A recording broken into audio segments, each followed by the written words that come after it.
to Fairgrounds Live Immersive Conversations.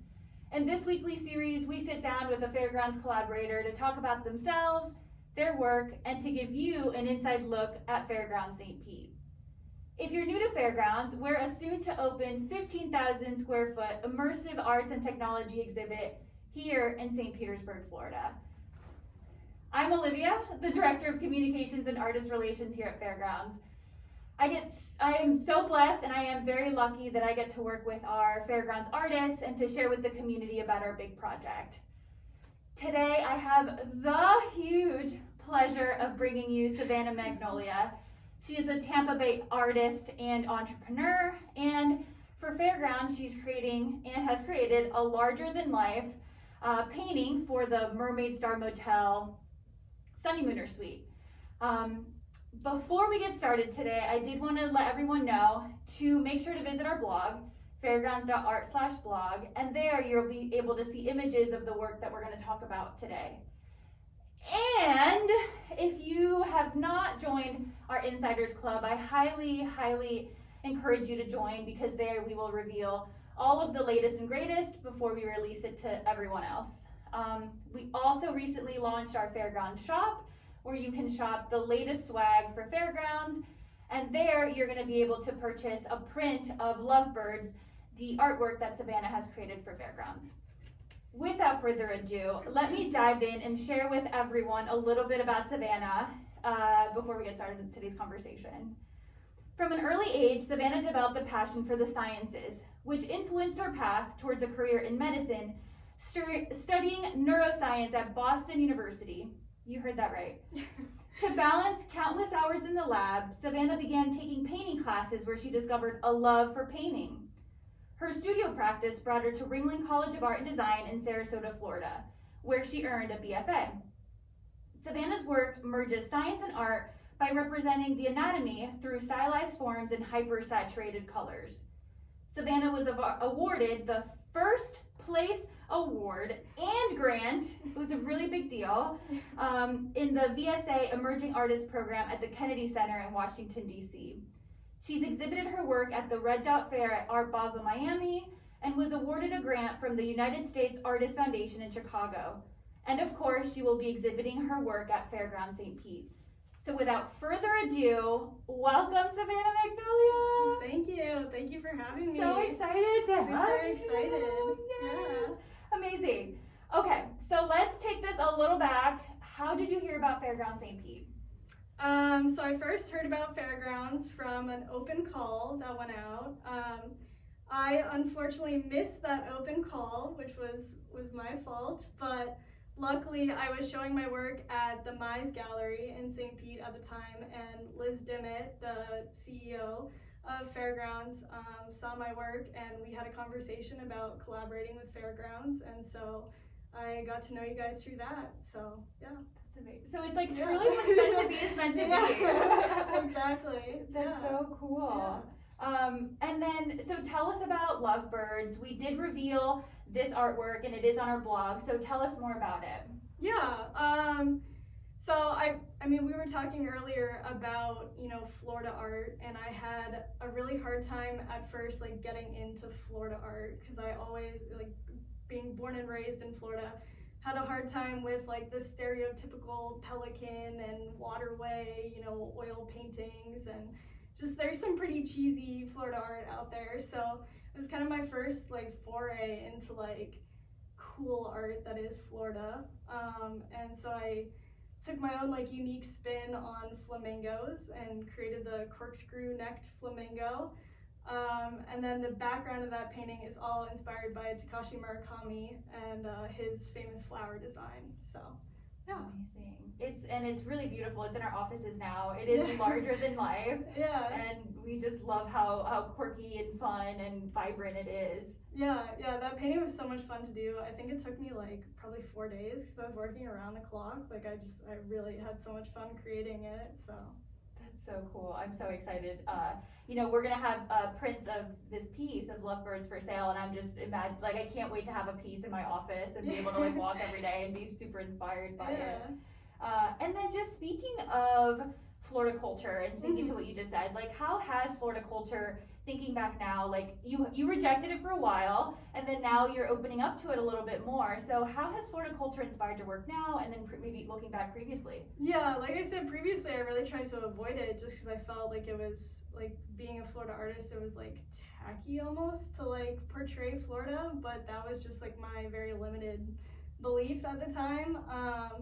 And then I started getting into like very quirky kind of landscapes, and I realized like the quirkiest landscape really is the Florida landscape. You know, we've got such a interesting biodiversity here, and it just really like started to speak to my landscape painting. So I started to investigate like the Florida landscape and like the flying orange slices, which I have in my new piece of the Maya's gallery, and just like kind of playing off that cheese factor, like seeing if I could go cheesier than, you know, the stereotypical Florida art. So I love that. Yeah. I love that evolution of your work as well. just like rejecting it, now I'm like, okay, I'm gonna fully embrace it. Exactly. Yeah. There's something so beautiful about that, you know. I think it's like oftentimes the things that are connected to our childhood we often reject, like, no, I'm not like that, I'm not that. Yeah. And then as we grow up we're like, wait, there's a beauty in that. Exactly. Oh, Yeah. I'm excited to dive in and like see more of it, you know, as it emerges in your work.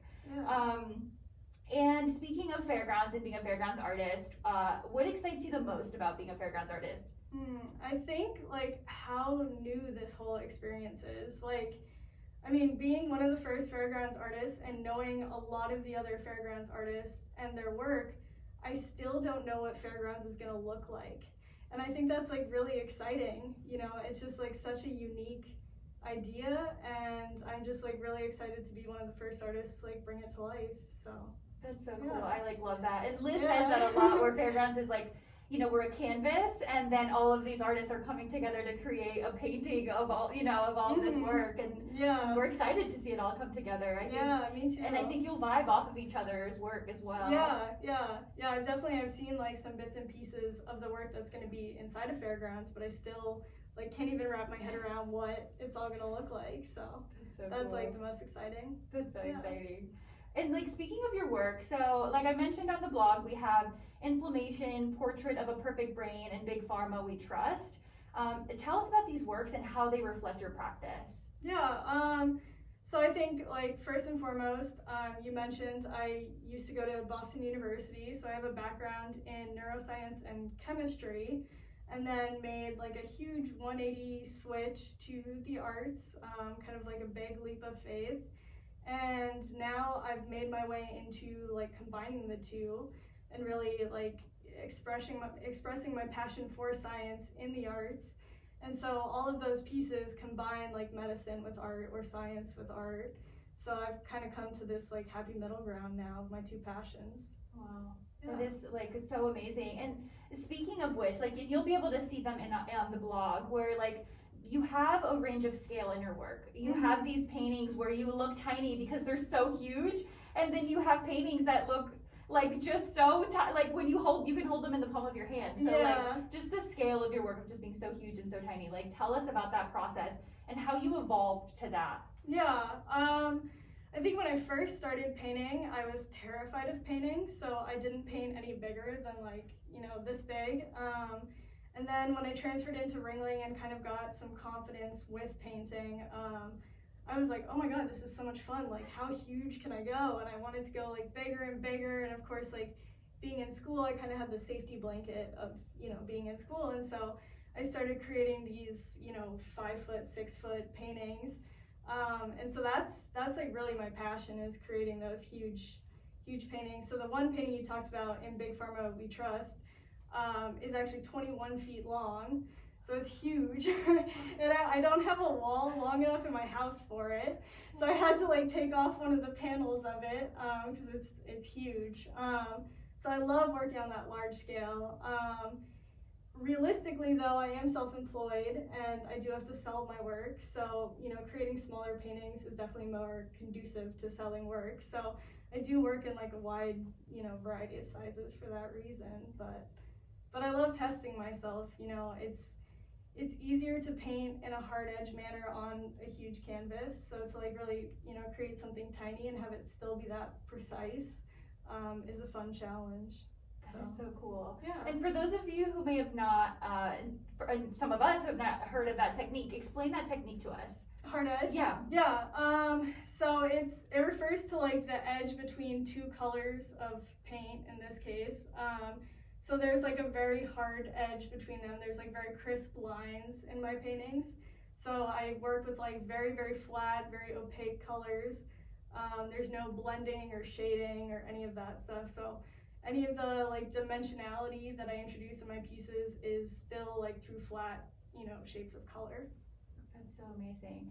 And you and I had a really interesting conversation about your art and about that process. And tell us about what led you to create work that is so precise and so like almost perfect, and just like, and I was sharing with you like the sense of just like, I look at your art and I feel like, oh, there's a sense of control. There's a sense of like things are okay in your work. Tell us what led to that. Yeah, I'm so glad you say that because that's like my hope. Coming from a science background where everything is super precise, you have to measure everything very precisely. I already had that like ingrained in me, but I also have like a touch of OCD. And so painting for me is really like a form of catharsis and a form of therapy almost. And it's like the one place where everything can be under my control. So I've made it, under my control and try to make everything as like precise as possible. And it's like very satisfying for me then to step away from a painting when it's done and being like, yes, I achieved that. That's amazing. Yeah. And there's a level of like just beauty when I watch like your videos of you creating, your art with that precision. It's like, oh, that's amazing. There's, life can feel so chaotic, and then you watch that and you're like, oh, okay, things are gonna be okay or something. Yeah, there's a big trend with the like satisfying videos. Exactly. And so I definitely tried to hop on that and started introducing some of my process on Instagram. It's like, if you can't sleep, watch some Savannah Magnolia painting. It's like, yes.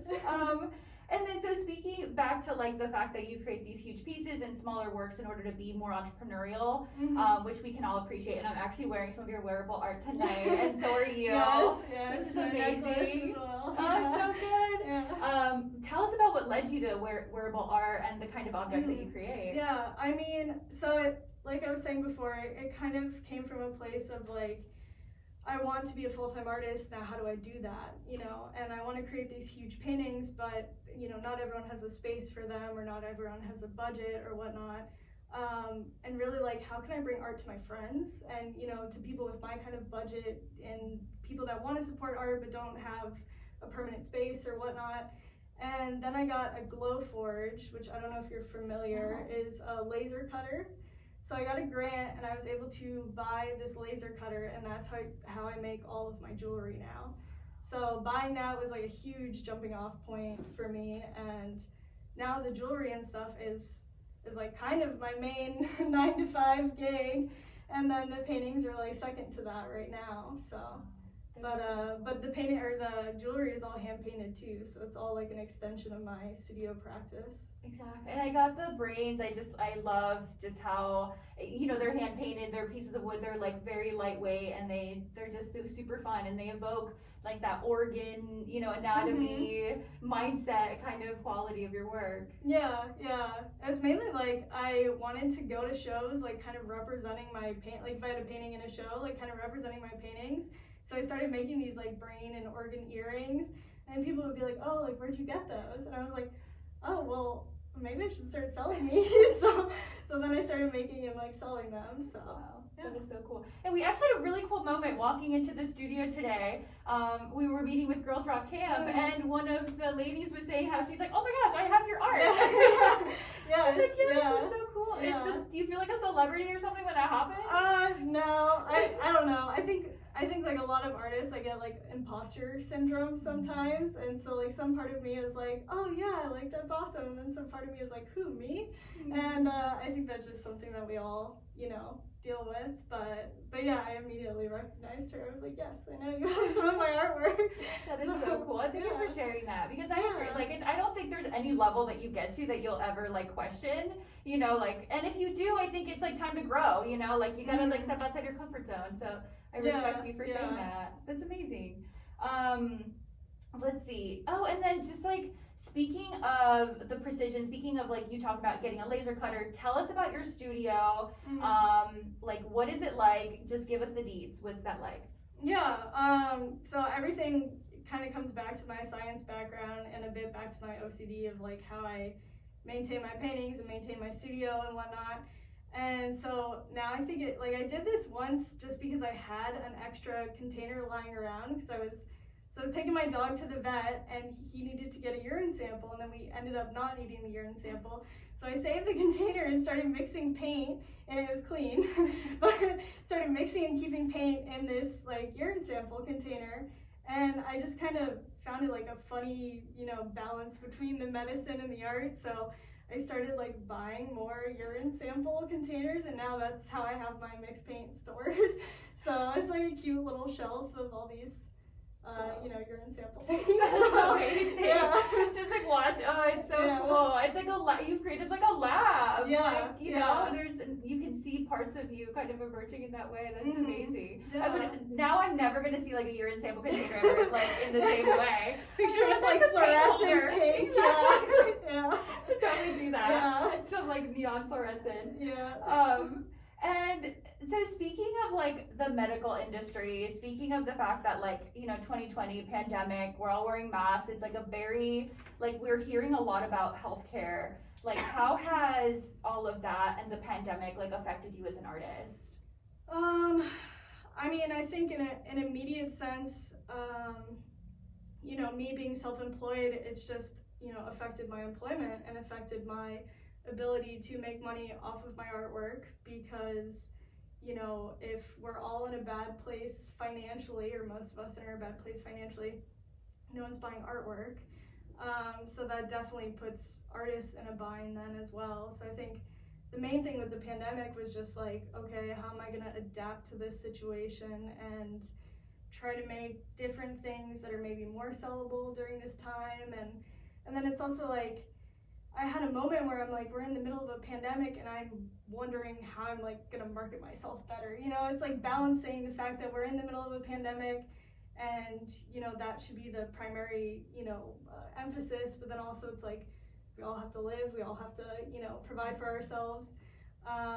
And just trying to find a new way to do that in this new world, because live shows were really a huge part of my income, so trying to, figure out new avenues now.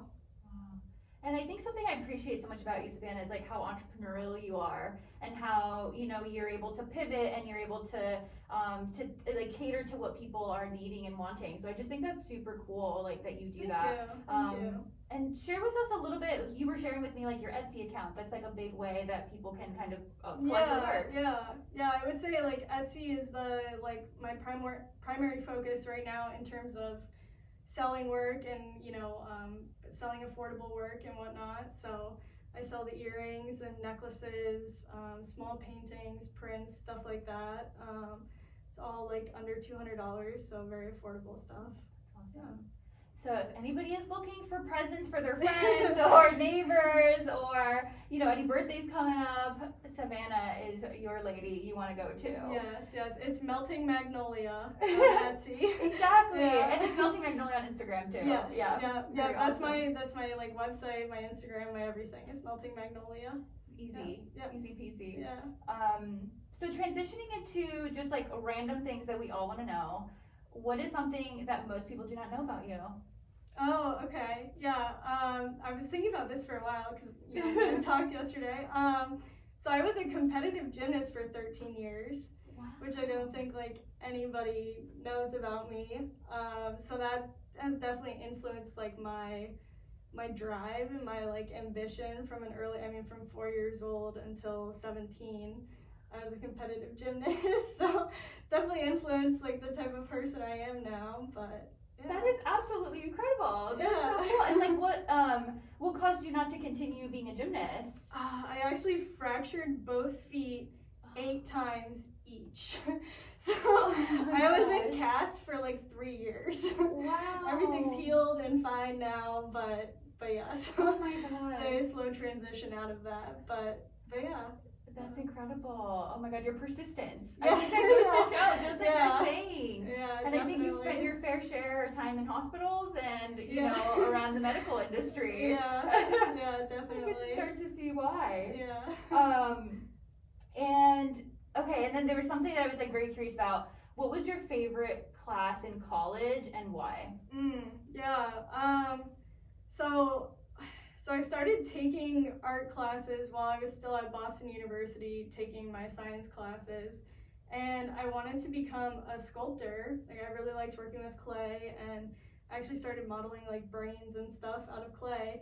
So that's like where I thought I wanted to go, but I had to take painting 1 as like one of the intro classes to anything before I could take sculpture.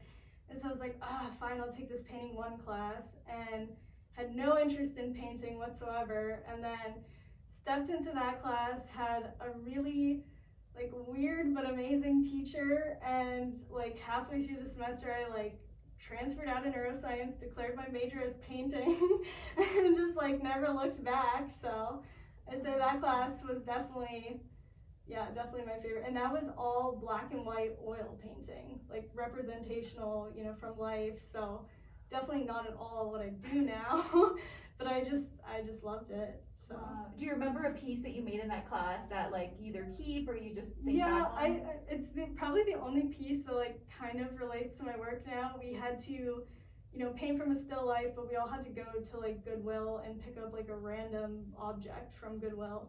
And so I found like an old skull, and so I brought that to paint. So that's the one painting that like I still have from those days. Oh my gosh, so Yeah. So Yeah. it's been in you since, Yeah. oh my gosh, that's so cool. Yeah. Well, and just like your story of like, you know, you going to be you're in Boston, you want to be this neuroscientist. Were you planning on becoming a doctor or like literally? Yeah, I was actually accepted to their like pre-med program, so I would have gone directly from like BU undergrad to their medical school.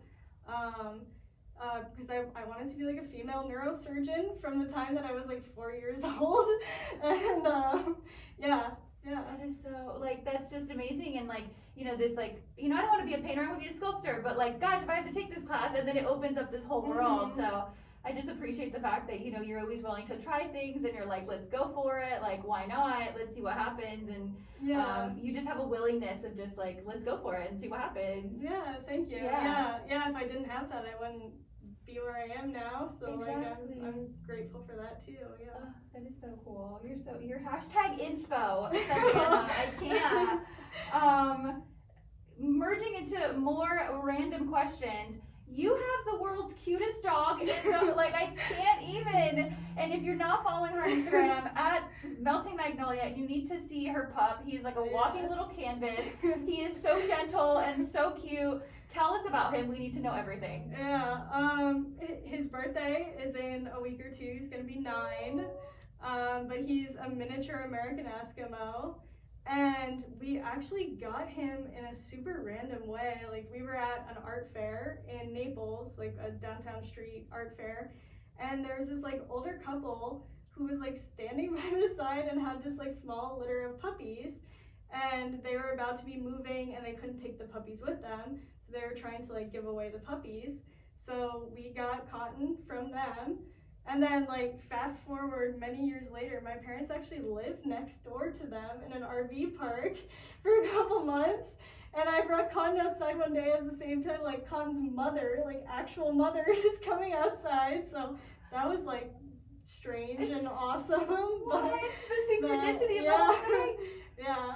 But Cotton is like the best studio partner in the world. Oh my gosh, it's so you're like painting and then you like show the camera and he's like just like, hey mom. He loves to sit underneath me, which is adorable, but then I don't realize it and I go to stand up and I just like drag the chair over his tail sometimes. I'm like, oh, I'm so sorry. He forgives you instantly. Yes, he just adores you. yeah. So, but he's bright white. How does a painter end up with a bright white dog? Yeah, I mean, he will like roll in the mud or something, and then he stands up, he shakes, and he's bright white again. Oh, wow. Like, I don't know what is the mystery of his fur, but he's got something going on. He's an Eskimo. It's amazing. Yeah. And then speaking of like what else you're doing at home, but when you're a full-time artist, so this is literally what you do all day, every day. Mm-hmm. But when you're not painting, you're not being an entrepreneur, what is Savannah Magnolia doing? Well, I watch a lot of horror movies. I do that while I'm painting as well. So I'd say like my primary passion aside from painting is horror, which sounds like weird to be a passion, but like I love the horror community and I love horror films. So that's something that I'm like always intertwined in. So. And that's a random fact too. Like I Yeah. would have never known, Yeah. I think you can kind of see in my paintings like there's a slightly horrific side to them, but yeah. Can you speak to what the allure is? I mean, I really love like 1980s like campy horror where it's like a mixture between like laughter and horror. Like it's so comical that it's not really horrific anymore. It turns into like comedy or like art and like Dario Argento, like really artistic horror. So there's definitely a lot of I'll be watching horror movies when I paint. There's definitely a lot of inspiration there. So I love that. yeah. I think that's something I appreciate so much about art and about artists and about you is like just looking at life through your lens and through your eye of like seeing the beauty in brains, seeing the beauty in like literally a heart, like like a beating heart, just seeing the beauty. And now I'm like, I could look at a horror movie as like a creative artistic rendition, so that's super cool. I can appreciate that very much. Definitely like a lot of modern horror has put a focus on like the artistic side of things. So it's moved away from all like cheap thrills and into like, can we look at this as like artistic masterpiece, which I love that. So. Love that, absolutely. And then as we're wrapping this up, we want to know like what's next for you. So right now I have a painting at the Mize Gallery for the show Keep It Cute. It comes down in the next week or two. And then I was accepted to Gasparilla Festival of the Arts. Yeah, so Thank cool. you for their Emerging Artist program. And so that is March 6th. It's going to be a virtual event, so it's a bit different. So I'd check out their website. Yeah, and you're live now on there. I'm live now, cool. Yeah, but I check out their website about how to shop. Every artist is going to like have a online store through them. So yeah, and then I also have a solo show coming up. I forgot about this when I was talking on the phone to you. At Art Center Sarasota. In Sarasota starting March 18th. Kind of unsure whether it's going to be virtual, live, mixture of both, probably mixture of both, or virtual, but yeah, so I'll have like a lot of huge paintings there, so I'm excited for that. Show, that's so cool. And then there's the Skyway as well, right? Oh, and then the Skyway, yeah, so that's coming up in May. I'm going to be showing at the Museum of Fine Arts in St. Petersburg. So very excited for that. And I'm going to have the 21-foot long landscape there. So I'm like super excited that they have given me the opportunity to show that piece because I would love to show that piece. Absolutely. So, and they have a big enough space to show it. Yeah. That's perfect. Yeah, exactly. Oh, I'm excited to see that in person. I've been like dying to see I'm it. going to be giving like a panel discussion with them, with Azra Johnson, who's another artist in Tampa, St. Pete, in like June or July about the Florida environment and Florida landscapes. So, yeah. That's really cool. So to see you, circle back around. It's like from rejecting Florida to now like talking about the landscape and celebrating it. It's so beautiful. Yeah. You were such a pleasure. Oh, and we just adore you so much. You're such a pleasure to work with. We love your work and this has just been so wonderful. So thank you so much. And then so everyone again to follow Savannah on Instagram at Melting Magnolia. You also want to check out her Etsy at Melting Magnolia. Check out her website, savannahmagnolia.com. This is your chance, y'all, to get, a print of her work, to get some wearable art, and stay tuned in our shop. We'll have a print of Lovebirds available very soon. I would be remiss if I did not thank our entire production team for putting all of this together. And certainly, we do not wake up like this. So thank you to our marketing team, Stephanie Adamo. Thank you to our education manager, Liv Scully. So grateful for you. And on site, we have Nicole Manchin, our Chief Creative Technology Officer. And then we have our Experience Manager, John Michael. And then, of course, our entire team who's watching remote. We're so grateful for the support. Y'all tune in, next week we'll be here with another artist, and we'll see y'all next time. Yeah, thank you. Thank you.